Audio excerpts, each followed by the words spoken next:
My brother forged my grandmother's signature on Christmas Eve to drain her estate. Her cameras had been recording since June. I didn't scream. I didn't cry. I sat at that dining table with my hands folded in my lap, looked at the document my brother was waving around like a winning lottery ticket, and I said 4 words. "I hear you, Spencer." That was it. 4 words. And those 4 words cost him everything. If you've ever had a family member treat you like you didn't matter, hit that like button and subscribe. Let me take you back to Christmas Eve, December 24th. The Miller family home in Denver, the same split-level ranch our grandmother had owned for 41 years before she passed 6 weeks earlier. The table was set with her good china, the cream-colored plates with the tiny gold rim she only brought out for holidays. There was a honey-glazed ham in the center that I'd paid for, $400. I'd also covered the catering trays, the wine, the flowers, the tablecloth, and the new set of candles Patricia, my mother, had specifically requested because she said the old ones looked cheap in photos. That was an additional $216 I didn't bother mentioning because I never bothered mentioning any of it. That was just how things worked in our family. I paid. They enjoyed. And nobody said thank you because nobody thought it was worth mentioning. My name is Elaine Miller. I'm 35 years old.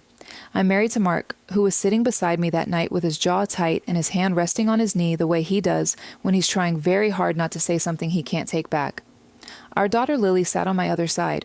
She was 8. She'd worn her red velvet dress, the one with the white collar, because she wanted to look nice for the family. She'd been quiet most of the evening. She'd been quiet most of the year, actually, because 8-year-olds pick up on more than adults give them credit for, and Lily had picked up on the fact that Grandma June wasn't coming back. My grandmother passed on November 12th. Pancreatic cancer. It moved fast. She was diagnosed in August, and by mid-November she was gone.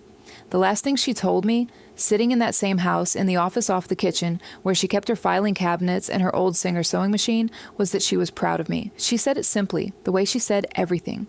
"You built something real, Elaine. Don't let anyone take it from you." I run a company called Miller Sustainable Thread, independent fashion label. I founded it 7 years ago out of a rented studio space with $1,200 and a used serger. By the time my grandmother passed, the company had a net worth just north of $2.4 million. I'd built it myself, every stitch, every contract, every sleepless night with a calculator and a prayer. My brother Spencer didn't build anything.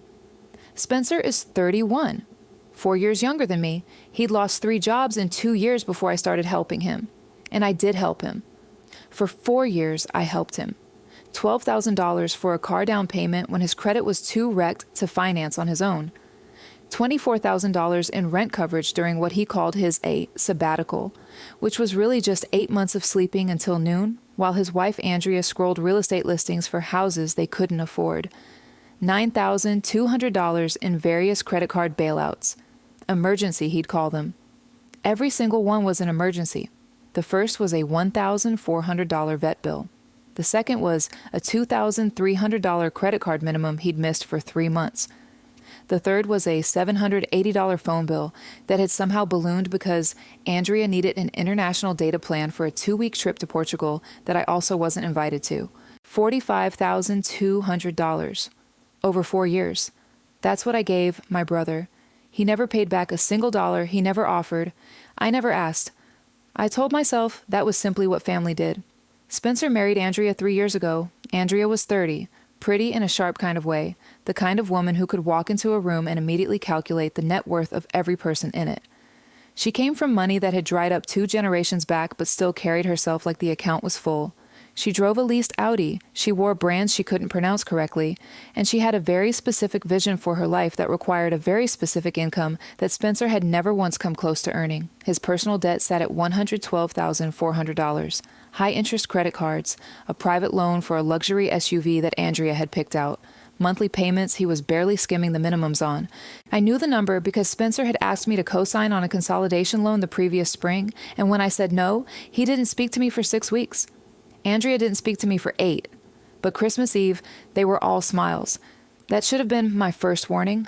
My mother, Patricia, sat at the head of the table, 62, hair freshly set. She was wearing the pearl earrings my grandmother had given her 20 years ago, the ones she never wore when Grandma was alive because she said they were too plain. She'd poured herself a second glass of wine before the ham was carved and kept steering the conversation towards Spencer. How proud she was of Spencer, How Spencer had been exploring new opportunities. How Spencer was finally finding his footing. My father, Richard, sat at the other end. 65. He looked at his plate. He always looked at his plate.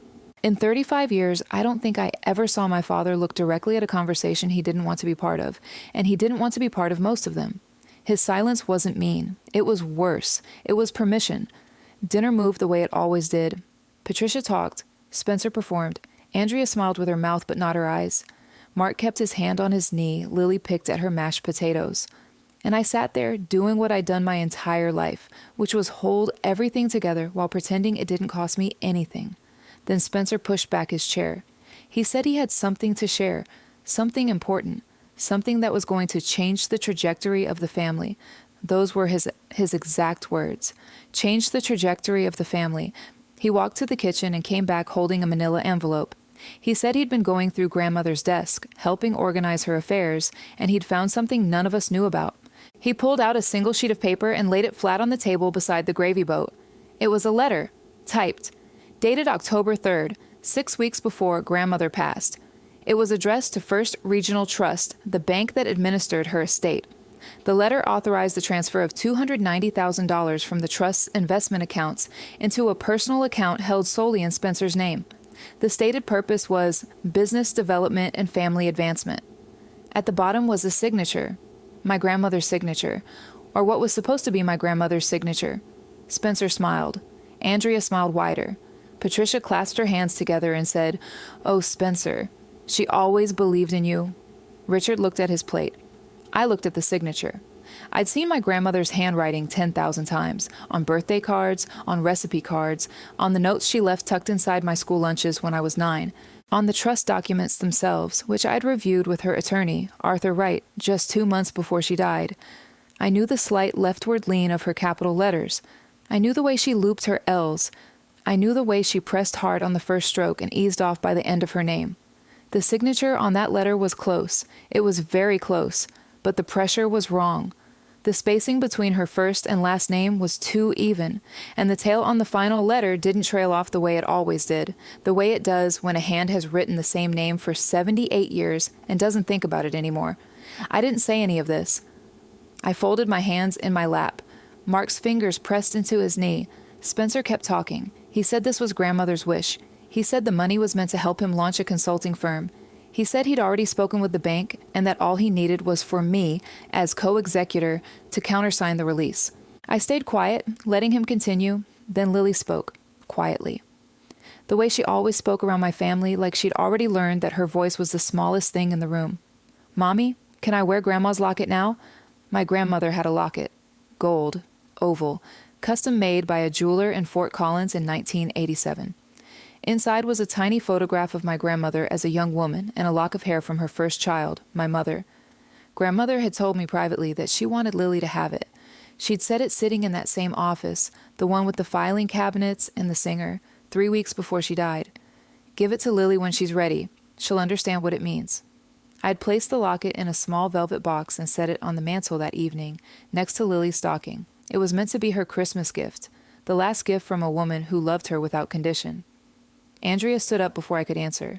She walked to the mantel, picked up the velvet box, opened it, looked at the locket for exactly 3 seconds, then closed the box and tucked it into her jacket pocket. "Lily already has a trust fund," Andrea said, not even looking at my daughter. "She doesn't need sentimental trinkets. Maisie's been asking for a real gold necklace, and this is perfect." Maisie was Andrea and Spencer's 4-year-old. Lily's face crumpled. Not dramatically, not the way adults fall apart. The way a child falls apart, which is worse because it's honest. Her lower lip shook. Her eyes filled. She didn't make a sound at first. She just looked at me with this expression that I will carry with me for the rest of my life. It was confusion and hurt, and a question she didn't have the words for yet. Then she started to cry, quietly. Her small hand found my sleeve and twisted the fabric tight. Spencer laughed. He looked at Lily, at my 8-year-old daughter crying over the last physical piece of her great-grandmother she would ever hold, and he laughed. "Stop being a spoiled brat like your mother," he said. The table went silent. Patricia set down her wine glass. She looked at me, not at Spencer, not at Lily, at me. "Elaine, don't make a scene over a piece of jewelry. Spencer needs this win." Richard looked at his plate. Mark's hand moved from his knee to the edge of the table. I could feel the tension radiating off him like heat from pavement. He was ready to stand, ready to say every word I knew he'd been holding back for years. I put my hand on his arm, gently, steadily. I looked at Spencer. I looked at the forged letter sitting next to the gravy boat. I looked at Andrea's jacket pocket where my daughter's locket had disappeared. I looked at my mother, who had chosen her son again, the way she had chosen her son every single time for 31 years. I looked at my father, who had chosen his plate, and I looked at Lily, 8 years old, red velvet dress, tears running down her face without a sound. Something inside me snapped. Not loud, not dramatic, just a clean, quiet break, like a wire pulled too tight for too many years finally giving way in the silence. I kept my voice steady. "I hear you, Spencer. I hear everything you're saying." He grinned. He thought he'd won. He had no idea what those cameras had been recording since June. I didn't sleep that night. Mark took Lily upstairs, tucked her in, sat on the edge of her bed until her breathing evened out, then came back downstairs and found me standing at the kitchen sink, staring at nothing. The water wasn't running. The lights were off except for the one above the stove. He didn't ask me if I was okay. He knew I wasn't. He just stood beside me and waited. "The signature's forged," I said. "I know," he said. "I'm not countersigning anything." "I know that too." We stood there in the dark kitchen for a long time. The streetlight cut through the blinds and made thin white lines across the tile floor. I could hear the furnace running. I could hear Lily's sound machine humming through the ceiling. Everything was quiet except for the thing building inside my chest that I hadn't named yet. Mark went to bed at 1. I told him I'd be up soon. I wasn't. At 3:14 a.m. on December 26th, I sat down at the desk in my home office, opened my laptop, and logged into the Nest cloud. Backup my grandmother had set up in June. She'd called me on June 14th. I remember the date because it was a Wednesday, and I'd been in the middle of a production meeting when her number came up. She said someone had been going through her filing cabinets. The folders weren't in the same order she'd left them. The tabs were bent in places she hadn't bent them. One of the trust documents had been moved from the second drawer to the third. She didn't say Spencer's name. She didn't have to. I'd driven to her house that same afternoon and installed 3 cameras, one in the front hallway, one in the kitchen, one in the office, aimed directly at the filing cabinet and the desk where she kept her legal documents. She wanted them discreet. We mounted them inside a bookshelf, behind a picture frame, and inside the vent cover above the office window. All 3 fed to a cloud account linked to my email. She chose the password herself, sewing 1987, the year she bought the singer. I hadn't looked at the footage since her passing. There hadn't been a reason to, until Spencer laid that letter on the table. I opened the cloud account. The interface loaded slowly. Months of archived footage organized by date. I scrolled back. Past November, past October, past September, and August. Back to June. June 14th, the day of installation. The office camera. The footage was grainy but clear enough. Afternoon light coming through the window. My grandmother was in the garden. I could see the back of her head through the glass, reclined in the patio chair, a blanket across her lap. She'd started napping outside once the weather warmed up. She said the fresh air helped her sleep. Inside the office, someone was sitting at her desk. Spencer. He had a legal pad in front of him. One of my grandmother's signed trust documents was propped against the desk lamp to his left. He was looking at it, then looking down at the pad, then writing, looking up, looking down, writing, over and over. His hand moving carefully, deliberately, the way a hand moves when it isn't writing its own name. He was practicing her signature. I watched it 3 times. Then I watched the footage from June 29th where he did it again. Then July 11th. Then July 30th. 4 separate sessions. Each one while my grandmother slept in the garden 10 feet away, trusting that her home was safe. I felt nothing. Not anger, not pity, nothing. Just a clean, sharp clarity I hadn't felt in years. Like a lens snapping into focus after being blurred so long I'd forgotten what sharp looked like. The quiet wasn't heavy anymore. It was sharp. It was clear. I closed the laptop, sat in the dark. The house was silent except for the furnace and the sound machine and the gentle creak of the old floors, settling in the cold. I could see the streetlight through the blinds making those same thin white lines, this time across the office carpet instead of the kitchen tile. I opened my phone, scrolled to Arthur Wright's contact. He'd been my grandmother's estate attorney for 11 years and mine for 3. I typed one email, read it twice, attached 4 video files, sent. The subject line was, Spencer Miller, Trust Anti-Fraud Clause, immediate review requested. Then I went to bed. I slept better than I had in months. Arthur called at 8:12 a.m. on December 27th. He'd reviewed the footage. His voice was the same, measured, even tone he always used, but there was something underneath it, a tightness.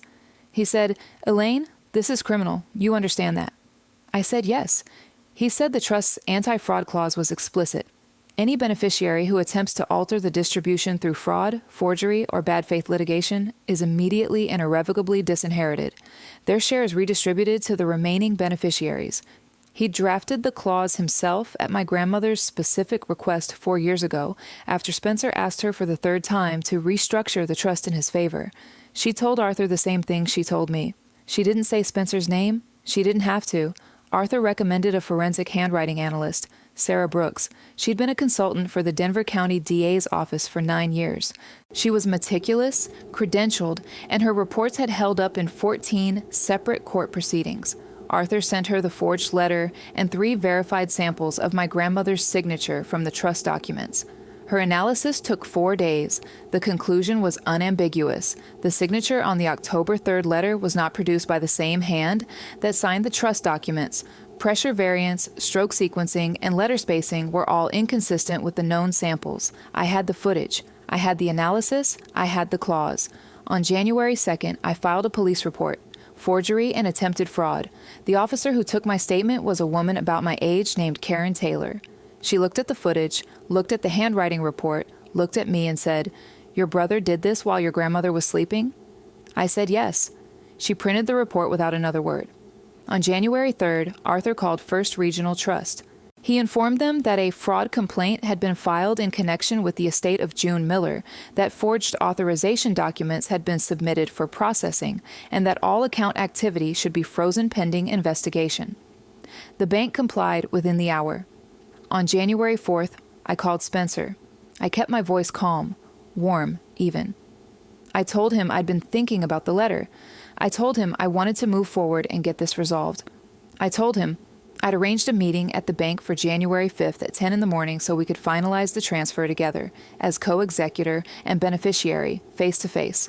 I told him to bring the original letter. He said, Finally, I knew you'd come around. I said, I'll see you tomorrow, Spencer. I hung up. Set the phone on the desk. The screen went dark. January 5th, First Regional Trust, the branch on Colfax Avenue with the gray stone facade and the heavy glass doors. I arrived at 9:40. Arthur Wright was already in the manager's office on the 2nd floor. He had a folder. Inside the folder was the police report, the forensic analysis from Sarah Brooks, a printed transcript of the trust's anti-fraud clause, and a USB drive containing all 4 video files from June and July. Spencer arrived at 9:58. 2 minutes early, he was wearing a sport coat. Andrea was with him. She was wearing a cream blazer and carrying a leather portfolio, the kind people carry when they want to look like they belong in a bank. They were both smiling. We were led to the manager's office. Spencer saw Arthur and his smile flickered for half a second, but he recovered. He shook Arthur's hand. He said, Good to see you, Arthur. Glad we're getting this wrapped up. Arthur didn't return the handshake with any warmth. He gestured toward the chairs. The bank manager, a man named David Anderson, sat behind the desk. He was not smiling. Spencer set the forged letter on the desk. He looked at me expectantly. I stayed quiet. I folded my hands in my lap, the same way I'd folded them at the Christmas table, the same way I'd folded them my entire life whenever someone in my family expected me to perform on command. Arthur spoke first. He said, Before we proceed, there's been a development regarding the estate that requires disclosure. Spencer's smile held, barely. Arthur opened the folder. He placed the police report on the desk first, then the forensic analysis, then the printed clause. Then he turned the laptop screen towards Spencer and pressed play. The footage appeared. June 14th. The office. Grandmother asleep in the garden. Spencer at the desk with the legal pad, practicing her signature, stroke by careful stroke.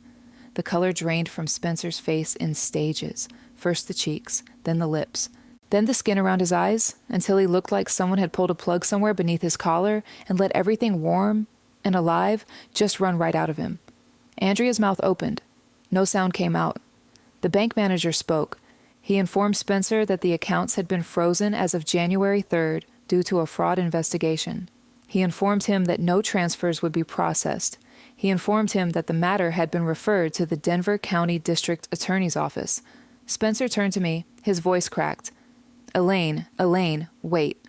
I looked at him. Steady, level, no anger, no satisfaction, nothing at all. The bank didn't call you to verify the signature, I said. They called me to verify the police report. Look at the screen, Spencer. June 14th. You should have checked for the camera. His chair scraped backward. Andrea grabbed his arm. Arthur continued. He read the anti-fraud clause aloud. Every word, slowly. Any beneficiary who attempts to alter the distribution through fraud, forgery, or bad faith litigation is immediately and irrevocably disinherited. Their share is redistributed to the remaining beneficiaries. Spencer's share of the estate. The $290,000 he tried to steal. The remaining portion he would have legitimately received. All of it. Gone. He was getting $0. Spencer shot to his feet. The chair crashed backward into the wall. You can't do this. This is my inheritance. This is my family's money. I didn't flinch. I didn't raise my voice. I stayed seated with my hands folded. It was, I said. It's not anymore. Andrea found her voice. It came out thin and high. We'll fight this. We'll get our own lawyer. You can't just take everything because of some old camera footage. Arthur closed the folder. The footage, the forensic analysis, and the police report have already been submitted to the DA. This isn't a civil negotiation, Mrs. Miller. This is a criminal matter, and the trust clause is ironclad. I drafted it myself. Spencer was breathing fast. His hands were shaking. He looked at the screen, where the video had paused on a frame of him hunched over the legal pad, his grandmother sleeping peacefully on the other side of the glass. Elaine. His voice dropped. Not to anger this time. To something lower. Something desperate. Please, I'll pay you back. Everything. The car, the rent, all of it. Just call this off. Please. $45,200. 4 years. 3 jobs lost. 8 months of sabbatical. A luxury SUV. A wife who spent money like it was a competitive sport. $112,400 in personal debt. And now he was standing in a bank manager's office asking me to save him one more time. I stood up. I buttoned my coat. I picked up my bag. Family isn't a title you inherit, I said. It's a relationship you maintain with respect. You chose the paper. I chose the truth. I walked past him. He reached for my arm. I didn't stop. I didn't speed up. I walked steadily toward the door. Elaine. His voice broke in the middle of my name. Andrea was pulling at his sleeve. Arthur was already packing the folder. I walked through the door, down the hallway, past the teller windows and the brochure stands, and the quiet hum of a Tuesday morning bank, through the heavy glass doors and into the cold January air. Mark was waiting in the car with the engine running. Lily was at school. The passenger seat was empty and warm. I sat down, closed the door. It latched with a soft click. Done? Mark asked. Done. He pulled out of the parking lot without another word. I didn't look back. I watched the gray stone facade of First Regional Trust grow smaller in the side mirror until it disappeared behind the curve of Colfax Avenue, and I felt something I hadn't felt in years. Not triumph, not satisfaction, not revenge, peace, clean, quiet, absolute peace, like breathing fully for the first time after being underwater. So long I'd forgotten what air tasted like. My phone buzzed on the console between us. Spencer. I pressed decline without hesitation. It buzzed again. Andrea, decline, again. Patricia, decline. I turned off the ringer. The car was warm. The road was clear. And the only sound was the low, steady hum of the engine carrying us home. The calls didn't stop that day. They didn't stop for weeks. 47 missed calls in the first 72 hours. 23 voicemails I never listened to. Hundreds of text messages that piled up in a notification bar I stopped reading after the first 6. The first 6 told me everything I needed to know. Spencer's messages cycled through every stage I'd spent 35 years watching him cycle through. Confusion, then anger, then guilt, then threats, then begging, then anger again, harder this time, the kind that comes when a person realizes begging isn't going to work. Patricia called 11 times on January 6th alone. I know because Mark counted. He'd taken my phone off the nightstand that morning and set it face down on the kitchen counter, and every time the screen lit up, he made a small mark on the notepad next to the coffee maker. 11 marks by dinner. He showed me the notepad that evening with the same quiet, even expression he'd carried through all of it. He didn't say anything. He didn't need to. I blocked Spencer's number on January 7th, Andrea's on January 8th, Patricia's on January 9th. I didn't do it in anger. I did it the way you close a filing cabinet when you're finished with the documents inside, calmly, deliberately, one drawer at a time. Richard never called. I didn't block his number because there was nothing to block. His silence was the same silence it had always been. Not cruel, not kind, just absent. Like a chair at a table that's been empty so long nobody moves it anymore. I went through my contacts that weekend. Removed Spencer and Andrea from the family group chat. Removed Patricia.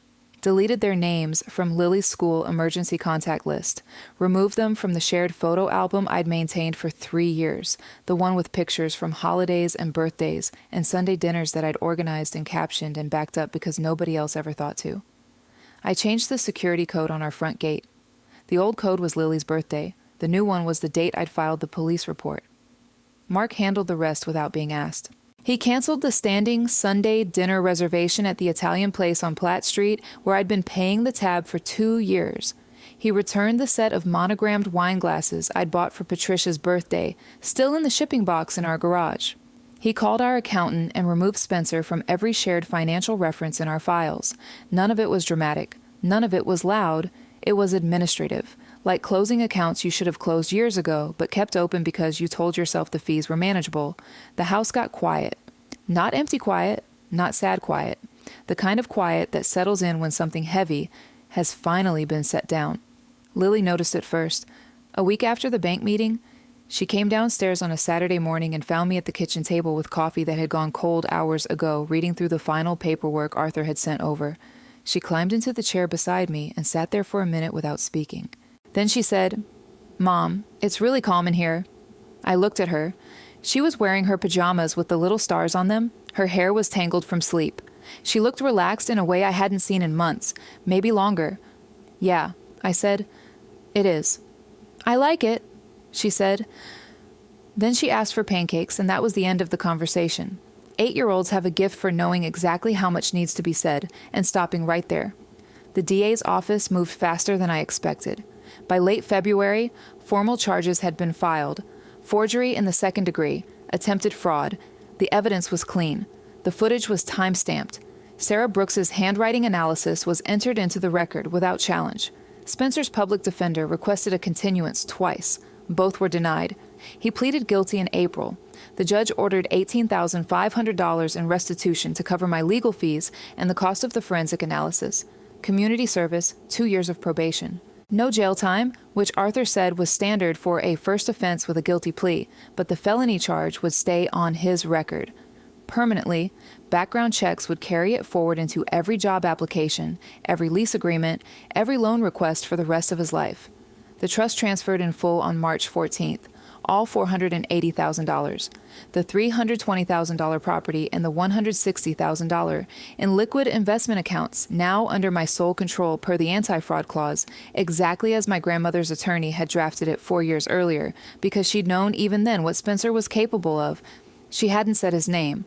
She just asked Arthur to add the clause, and Arthur, who'd known our family for 11 years, hadn't asked why. I set aside a portion for Lily's education. The rest I reinvested. My grandmother would have approved. She was practical like that. The information about Spencer and Andrea came to me in pieces over the following months. Not because I sought it out. I didn't. I never called. I never checked social media. I never drove past their house. The details arrived the way details always arrive in a city like Denver, through mutual acquaintances, through Arthur's occasional updates during our quarterly estate reviews, through the public record, which anyone could access and which told its own quiet, methodical story. By March, Spencer's $112,400 in personal debt had become unmanageable. The felony conviction on his record shut the door on the consolidation loan he'd been counting on. His credit score dropped to 461. The minimum payments on the high-interest cards alone were eating through what little income he had, and the private loan on the luxury SUV Andrea had picked out went into default. By May, the SUV was repossessed. Andrea was seen driving a 10-year-old Honda Civic that Spencer's co-worker said he'd bought from a used lot in Aurora for $4,200 cash. The monthly payments on their $415,000 house were $2,870. Without the inheritance windfall Spencer had been banking on, without my monthly bailouts, without a single financial cushion left to fall on, they missed their first mortgage payment in June. They missed the second in July. By August, the house was listed. They sold it in September for $389,000, less than they owed. The remaining balance followed them into a $1,800 a month rental apartment on the east side of the city, a 2-bedroom unit above a dry cleaner with shared laundry in the basement. Andrea's leased Audi went back to the dealer. The cream Blazer and the leather Portfolio didn't make appearances anymore. Spencer took a night shift at a logistics warehouse off I-70, $11 above minimum wage. He clocked in at 10 p.m. and clocked out at 6:30 in the morning. A woman I knew from the neighborhood association mentioned she'd seen him at a gas station at dawn, still wearing his high-visibility vest, filling up a dented pickup truck he'd borrowed from a friend. She said he looked 10 years older. Patricia and Richard felt it too. The monthly Sunday dinners at the Italian place stopped. Patricia's calls to extended family became less frequent. Richard, according to a cousin I still spoke with occasionally, had started driving for a rideshare service 3 evenings a week. He was 65. He didn't talk about Spencer. He didn't talk about me. He looked at the road the way he'd always looked at his plate. The family that had treated my generosity like a utility bill, like something that arrived automatically and never needed acknowledgement, discovered what the balance sheet looked like without me on it. Not because I wanted them to suffer. I didn't. I wanted them to stop, and stopping was the only language they had never learned. I heard through Arthur, months later, that Patricia had said something to a neighbor at a church function. If only we'd waited. She was going to help. That was all. If only we'd waited. As if my help had been inevitable, as if I owed it to them on a schedule and they'd simply miscalculated the timing. I didn't respond. There was nothing to add. 1 year later, I was sitting on a bench at Washington Park on a Sunday afternoon in January. The air was cold and clean. The sky was that pale, bright blue that Denver does better than anywhere. Lily was on the playground, climbing the structure with 2 girls from her school, her jacket unzipped because she'd been running and didn't care about the temperature. She'd made honor roll the previous semester. She'd joined a coding club. She laughed louder now, not because anything dramatic had changed, but because the air in our house was different. She could breathe in it. Around her neck, catching the winter sun every time she moved, was the gold oval locket, custom made by a jeweler in Fort Collins in 1987. I'd recovered it from Andrea on January 6th, the morning after the bank meeting, through Arthur's office, a formal written demand. Andrea had returned it without a word, in the same velvet box, as if she'd never touched it. Lily wore it every day. She learned to open the clasp herself. Sometimes at night, before bed, she'd hold it open and look at the tiny photograph inside. Her great-grandmother as a young woman. Smiling? She'd close it gently, press it against her chest, and say goodnight to Grandma June the way she said goodnight to everything she loved. Quietly, simply, like it was the most natural thing in the world. Miller's sustainable thread had expanded into 2 new markets that year. West Coast distribution through a partnership I'd been developing since the previous spring, and an international wholesale line that launched in October. Revenue was up 31%. I'd hired 4 new employees. The studio on Larimer Street had doubled in size. My grandmother's property, which I'd kept and renovated, now served as the company's secondary office and design space. Her Singer sewing machine still sat in the corner of the office, right where she'd left it. I didn't use it. I didn't move it. It stayed there the way some things stay. Not because they're useful, but because they remind you where everything started. Mark and I sat on that bench while Lily played. He had his arm along the back of the bench behind me, not around my shoulders. Just there. Present. The way he'd been present through all of it. The dark kitchens. The silent phone screens. The mornings when I woke up and the first thing I felt wasn't dread. Lily ran over, breathless, cheeks pink from the cold. She leaned against my knee and said, "Mom, can we get hot chocolate on the way home?" "Absolutely." She grinned. Then she looked at me with that expression she got sometimes, the one that was older than 8, the one that saw things she didn't always have words for. "I'm glad it's just us," she said. "You, me, and Dad. That's enough family for me." She ran back to the playground before I could answer. The locket bounced against her jacket. The sun caught it one more time. Mark looked at me. I looked at him. "She's right," he said. I nodded. I didn't look back. I didn't need to. Some doors close so better ones can open, and the door behind me had closed softly, calmly, without a slam. Just the quiet click of the lock sliding into place. I never regretted a single second of it. If you enjoyed this story about protecting your children and knowing your worth, hit that like button and let me know what you think in the comments. And if you haven't subscribed yet, make sure to subscribe and ring that notification bell for more stories just like this one. Thanks for watching.